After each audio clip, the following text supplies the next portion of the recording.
Hola, buenas tardes. En primer lugar, agradecer tanto al Ministerio de Salud como a la Secretaría de Gestión del Trabajo y Educación, como a OPS y a la Universidad de Sao Paulo, pues la deferencia de habernos invitado.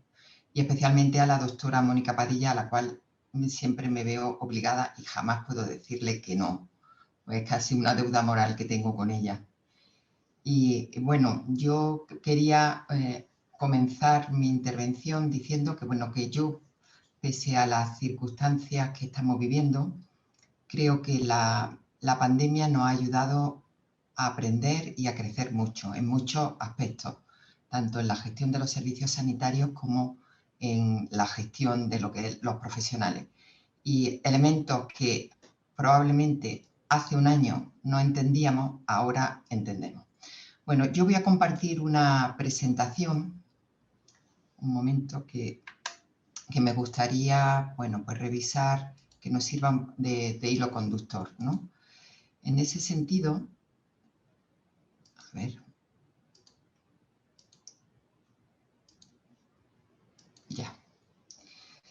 Bueno, pues en ese sentido me gustaría pues trasladar o centrarnos en qué factores críticos o qué lecciones hemos aprendido tanto en la gestión de recursos humanos como en lo que es la gestión sanitaria, por lo menos en mi comunidad autónoma o en los aspectos que yo vivo desde la Escuela Andaluza de Salud Pública, porque nosotros no hemos estado en la primera línea, pero sí se han ido publicando muchas cosas que podemos, bueno, por lo menos organizar esa información y a ver qué valor nos aporta para gestiones futuras. Antes de comenzar, yo creo que es importante saber en qué sistema de salud nos movemos, ¿no? Nosotros en España, como muchos sabrán, tenemos un sistema donde hay una universalización de la atención. Entonces, todos los habitantes, independientemente de su situación económica o de su afiliación o no a la seguridad social, tienen acceso a un sistema sanitario. Luego hay una accesibilidad y desconcentración del sistema para poder garantizar a toda la población un fácil acceso a los servicios, ¿vale? Y para eso se ha llevado a cabo una regionalización. En España estamos divididos en comunidades autónomas y cada comunidad autónoma es proveedora de esos servicios sanitarios, tanto a nivel de atención hospitalaria como de atención primaria, como de los aspectos referidos a la salud pública. Además, hay una gran desconcentración, no todo se concentra en las ciudades, existe gran accesibilidad a los centros de atención primaria en las zonas rurales. Luego, por otro lado, también existe una descentralización en la gestión, que eso pues también ayuda a algunos elementos. Y por supuesto es un modelo que está basado en atención primaria, aunque bueno, hay elementos que hemos ido perdiendo a lo largo del tiempo, pero yo creo que ahora se han vuelto a poner de manifiesto la importancia, ¿no? Y casi el 90% de las prestaciones que hace el Estado se realizan a través de la atención primaria. Entonces yo creo que situándonos en ese contexto, a mí me gustaría empezar pues por nosotros en el mes de junio, cuando pasamos la primera ola, porque ahora estamos en una gran segunda ola, así que empezamos a remontar y a salir, a disminuir la tasa de incidencia acumulada. Bueno, pues hicimos unos encuentros con directivos a nivel nacional, por supuesto virtuales, que esto de la virtualidad ya nos ha hecho a todos mucho más accesible. Y ahí pues se pusieron de manifiesto qué cosas habíamos aprendido y yo de ahí he extraído lo que creo que nos puede aportar elementos de reflexión para este foro en lo que se refiere a la gestión de los recursos humanos. Entonces, voy a intentar articular la charla en, bueno, las lecciones aprendidas desde una buena respuesta organizativa, qué ha traído, por qué ha sido, por qué ha pasado y qué déficit hemos tenido. Y ahora, visto eso, ¿qué retos teníamos, ¿no? que para esta segunda ola y para el futuro del Sistema Nacional de Salud? Entonces, esta frase la he tomado de una persona que yo respeto muchísimo profesionalmente, que es Jordi Varela, y que dice que la pandemia ha sorprendido a una sociedad confiada e inesperadamente la ha confinado, ¿no? Ha tensado un sistema sanitario, ha roto dinámicas, lo cual también ha provocado cambios, y economía, y está dibujando un futuro sombrío, ¿no? Él es más pesimista en ese tema. Entonces, comencemos con la parte de lecciones aprendidas. Para situarnos, bueno, pues cuando yo hablo de una buena respuesta organizativa, quiero hablar de, bueno, pues de estos elementos, de la agilidad que ha habido en la gestión, provocada por la propia presión, la flexibilidad en la gestión de personas y el compromiso de los profesionales, la atención primaria que ha hecho de contención para que no se saturaran los hospitales, un incremento en la atención domiciliaria en la que las enfermeras han tenido un papel totalmente protagonista y sobre todo una atención multidisciplinaria que hasta ahora no se había visto. Iremos revisando algunos conceptos. El impacto de la pandemia en la organización ha venido provocado, pues sobre todo, pues porque en un momento determinado ha habido una respuesta organizativa buena en todos los niveles, porque los dispositivos de un día para otro se han encontrado de pronto que tenían que afrontar exponencial incremento de actividad. Entonces, en ese contexto ha habido mucha agilidad y ha habido gran ausencia y se minimizó mucho los trámites burocráticos. Si ahora, por ejemplo, cuando pase la pandemia, en un momento determinado, aquí había mucha burocracia pues para las compras, para las contrataciones, pero en ese momento todos esos temas se cortaron y eso generó buenas dinámicas en los hospitales. Generó, si se necesitaban 3 respiradores, al día siguiente se tenían 3 respiradores. Ahora, cuando hace un año ese proceso era mucho más lento, ¿no? Entonces, eso ha hecho que la efectividad haya aumentado en ese momento y eso facilitó la capacidad de respuesta. Luego, los hospitales se organizaron en torno al paciente, no en torno a la especialidad médica. Se organizaron las plantas COVID, los circuitos en urgencias diferenciados, los circuitos en la UCI diferenciados. Estábamos en plantas con cuidados transversales.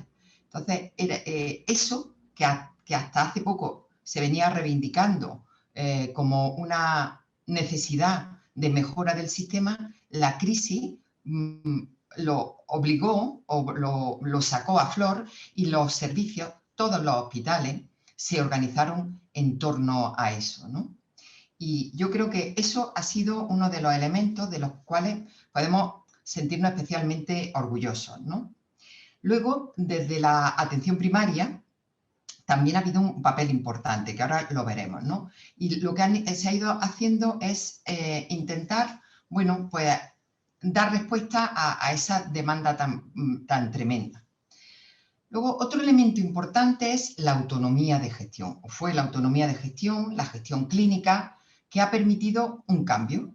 Los comités de crisis que se constituyeron en todos los hospitales, en todas las zonas, ¿no? Han sido clave pues, para las direcciones asistenciales de los centros, para los mandos intermedios y conjuntamente se han tomado decisiones de una forma rápida, ágil y han dado respuesta a lo que se quería, ¿no? Entonces, el modelo siempre añorado. Lo que pasa es que la crisis, desgraciadamente, ha sido por eso, ¿no? Luego, por otro lado, temas que bueno, pues se habían casi olvidado, ¿no? El liderazgo de los gestores sanitarios. Ahora mismo, si hacen una búsqueda en Internet de webinar que se han ido haciendo a lo largo de la pospandemia, ¿no? De la primera ola, mejor dicho, pues todos los gestores de salud, la Sociedad Española de Gestión Sanitaria, la catalana, diferentes sociedades científicas han retomado y han puesto en valor las buenas prácticas en la gestión sanitaria, ¿no? Para que eso, yo creo que ha sido, bueno, pues uno de los elementos más distintivos, ¿no? Se ha potenciado, como dice mucha gente, la inteligencia colaborativa y la capacidad de desarrollar de forma express los proyectos, ¿no? Yo creo que esto es un tema especialmente importante. Con respecto a la gestión de personas, pues cabe destacar la flexibilidad que ha habido en la gestión, ¿no? Y, por el otro lado, el propio compromiso que los profesionales tenían. De la noche a la mañana se reorganizaron turnos. Eso antes de una situación como esta era impensable. Gente que trabajaba de 8 a 3 trabajaba de 8 a 3 y a lo mejor empezaron a hacerse turnos de 12 horas o se empezó a ir a los hospitales, pues iban por series separadas para evitar los contagios, ¿no? Entonces a un servicio iba el grupo A los días lunes, martes y el grupo B los miércoles, jueves y los demás mientras prestaban lo que era la teleasistencia. Luego también fue excelente la respuesta que tuvieron los jubilados, ¿no? Los jubilados recientes pues se incorporaron a la práctica, lo cual nos ha hecho pensar también en los temas de la edad de jubilación, porque en un contexto como el que siempre veníamos diciendo, que hay un gran déficit de médicos en determinados sectores, pues ahora esto se ha retomado. Y de la misma forma se reclutaron los residentes que estaban acabando y que no tenían plaza.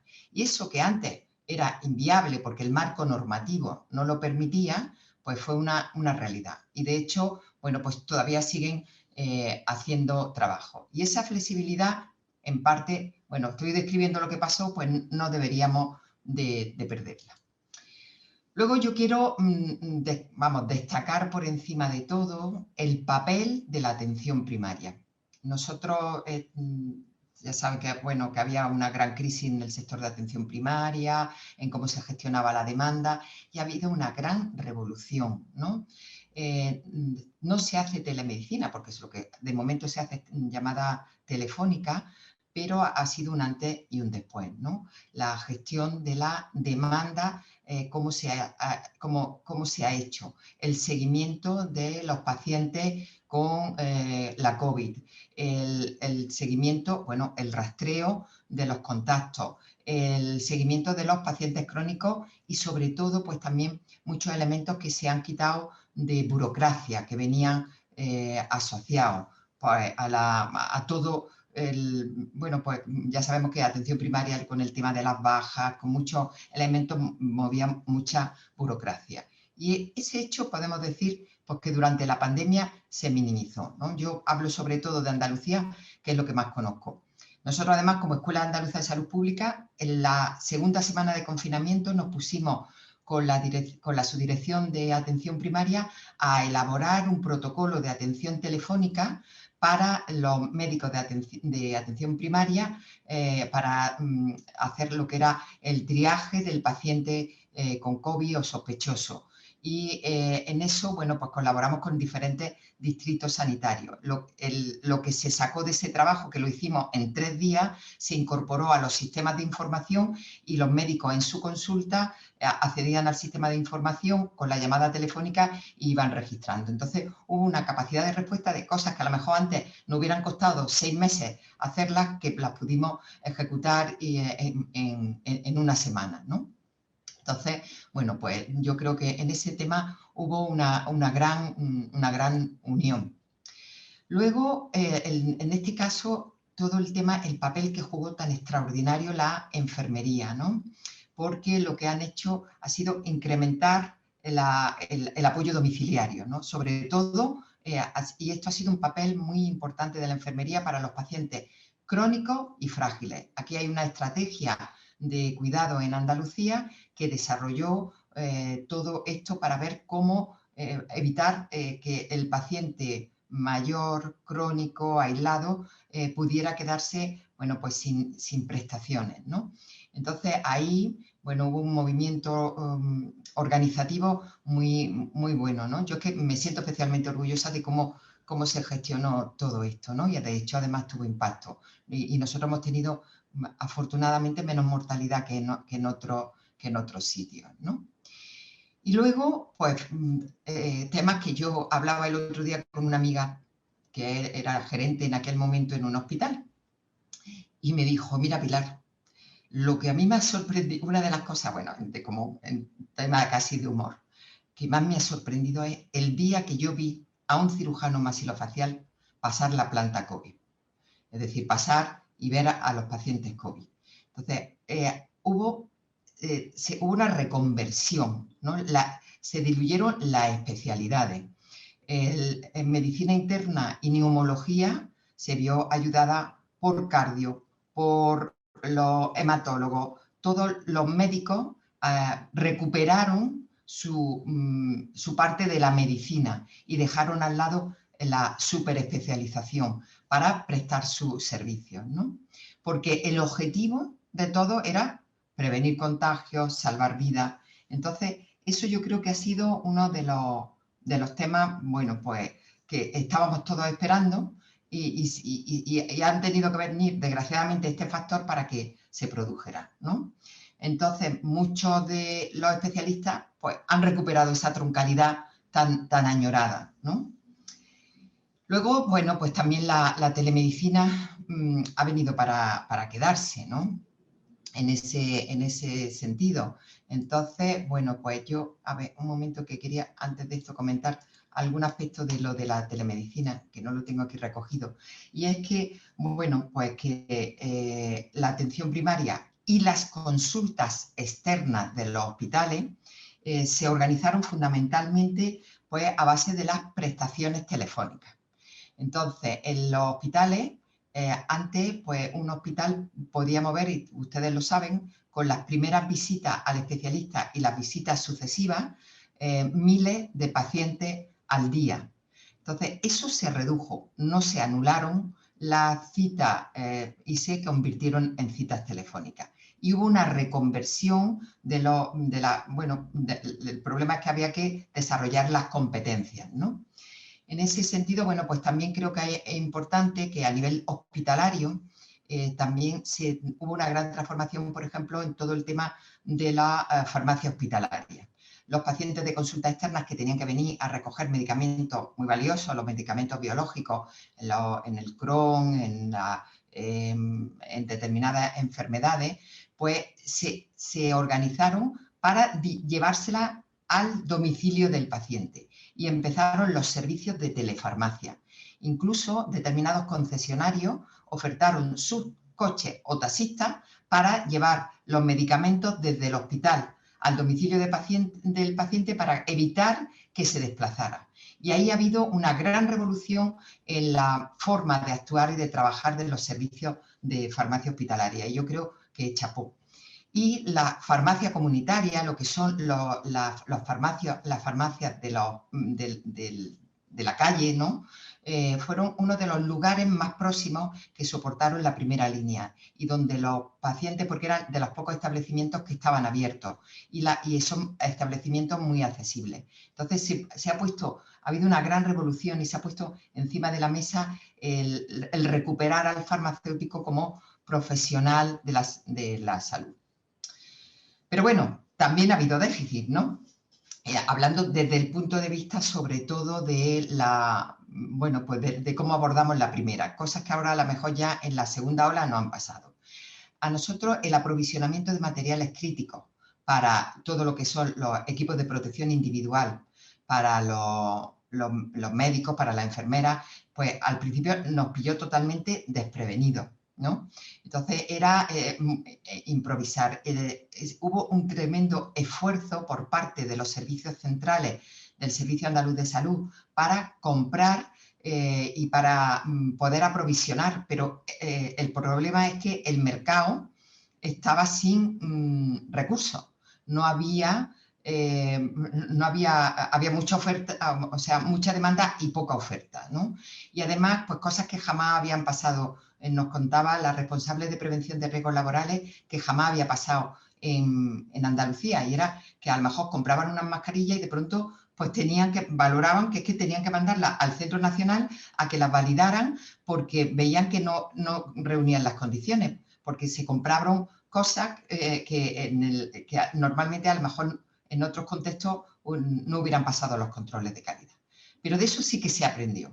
Y ahora mismo nosotros ahí no tenemos ningún problema.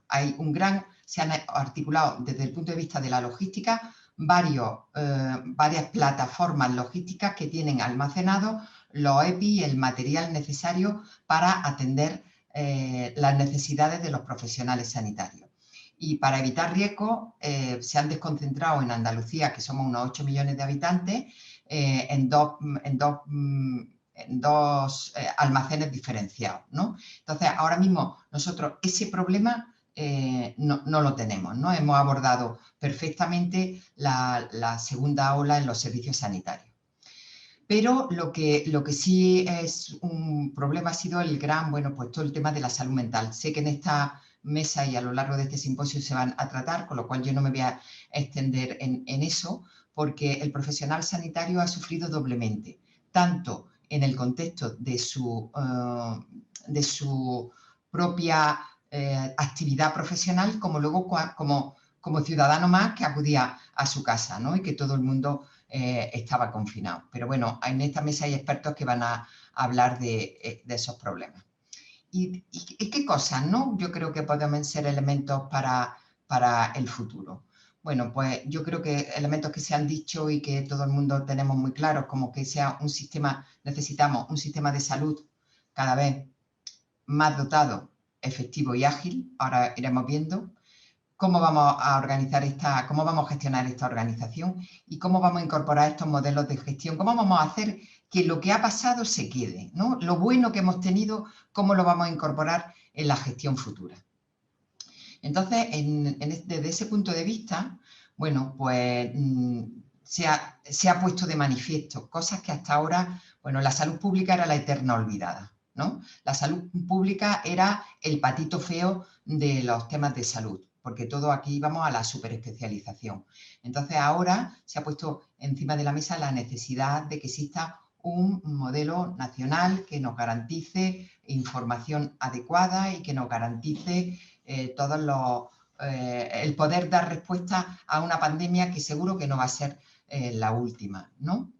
Además, bueno, pues en estos modelos proponemos también todo lo que tiene que ver con la necesidad de agilizar el proceso de toma de decisiones, ¿no? Y para eso, bueno, pues hay que quitar esos rigores administrativos, la burocracia, los controles presupuestarios, y hay que adoptar un enfoque más basado en resultados en salud, no tanto el control de la burocracia por la burocracia, ¿no? Porque en esta segunda ola pues hemos visto que, bueno, pues que parece que empieza a haber como más elementos de gestión y nuevos sistemas de contratación, ¿no? Que se evalúe por los resultados. Luego, en otro orden de cosas tendríamos la gestión de las organizaciones. Sé que tengo que ir acabando, ¿no?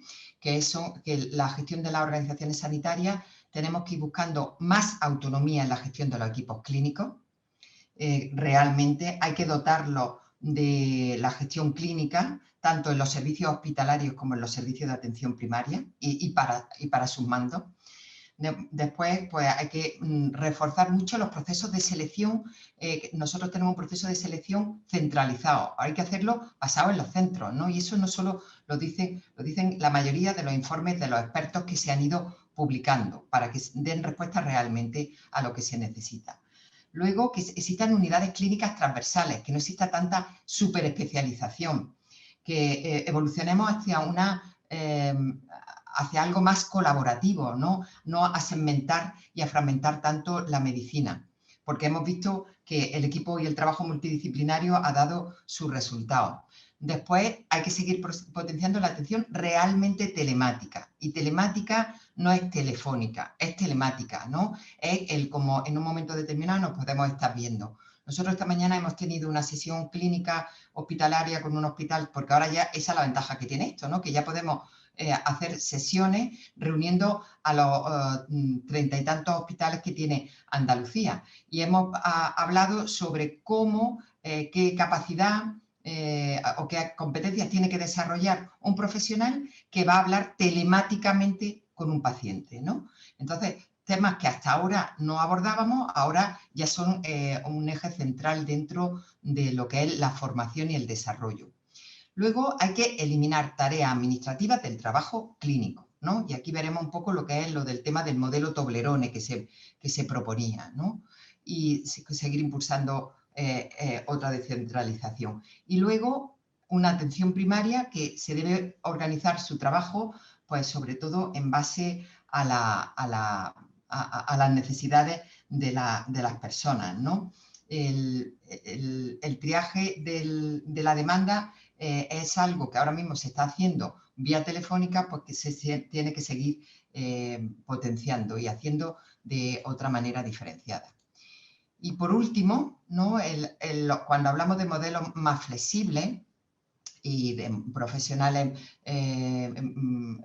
tenemos que buscar, pues fundamentalmente, yo digo, creo que tenemos estos retos, ¿no? Tenemos, por un lado, pues hay que sustituir el modelo funcionarial por un modelo de contratación laboral que mejore las condiciones laborales de todos los profesionales, pero en nuestro caso especialmente de los médicos, que son los que comparativamente están peor retribuidos, ¿no? Y luego, por supuesto, con todas las condiciones, con todas las garantías, que esté basado en la acreditación, en la competencia, en la experiencia, pero hay que hacerlo, ¿no? Esto se hizo un comité a nivel nacional de expertos en el Senado y era una de las principales recomendaciones que se hacían. Luego, que la formación sea troncal para los residentes, porque estábamos en un modelo cada vez más súper especializado. Y esa formación troncal se ha puesto de manifiesto la valía que tiene en estos momentos. Luego, nosotros somos un sistema con pocas enfermeras. Hay que dotar el sistema de más enfermeras porque los cuidados ahora mismo son el eje central en todo el tema de la cronicidad y en estos aspectos, ¿no? Luego también queremos un nuevo rol, pues creemos que hay que impulsar para los farmacéuticos comunitarios, ¿no? Para los farmacéuticos que nosotros llamamos de las oficinas de farmacia. Por ejemplo, ahora aquí en Francia, todo el tema de los test de antígenos lo estaban realizando en las propias oficinas de farmacia y era una manera de desconcentrar, ¿no? Y hay que valorar otros elementos, igual que los sistemas de distribución de medicamentos, y ahora tenemos el gran reto que esta mañana también hablábamos de cómo se va a ir administrando la vacuna, cómo se va a dispensar, cómo va a ser el circuito, cómo nos vamos a organizar. Y una vez que se haga, hay que hacer, porque los ensayos clínicos, como todos sabemos, están siendo muy limitados y tendremos que hacer estudios de real world data para ver realmente el impacto que esa vacuna va a tener en la población y hacer un seguimiento adecuado con todos los aspectos de farmacovigilancia correspondientes, ¿no? Y luego, por supuesto, un nuevo rol para los administrativos. Este es el famoso modelo Toblerone, ¿no? Que se preconizaba y que decía que antes decíamos que necesitábamos 4 general practitioners, 4 médicos de familia, 2 enfermeras y un healthcare assistant, un administrativo con algunas más funciones. Y lo que hay que hacer es invertir la pirámide, ¿no? Necesitamos un médico que tenga 2 enfermeras que sí que le den soporte y que el rol de los administrativos sea otro, ¿no? Y se ha visto un poco también en la pandemia. Bueno, creo que me he extendido un poco y bueno, sin más, pues nada, muchísimas gracias a todos por su paciencia.